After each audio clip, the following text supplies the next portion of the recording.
You searched how to buy shares of Brandywine Realty Trust. Brandywine is a real estate investment trust that owns and manages office and mixed-use properties, and it trades on NASDAQ under the ticker BDN. This video is for educational purposes only. To buy shares, you need a brokerage account, and I will use eToro as an example to show the process. After registering, you will need to verify your account, usually with an ID, and add funds before you can place an order. Use the platform search bar and type the ticker BDN to find the listing. Select the result that matches Brandywine Realty Trust to open its stock page. On the stock page, review the company summary and the price chart to confirm this is the correct security.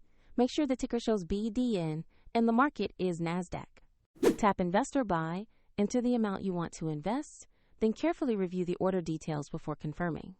If the market is closed, your order may become pending, and if you lack sufficient funds, the platform will prompt you to add money before it completes the transaction.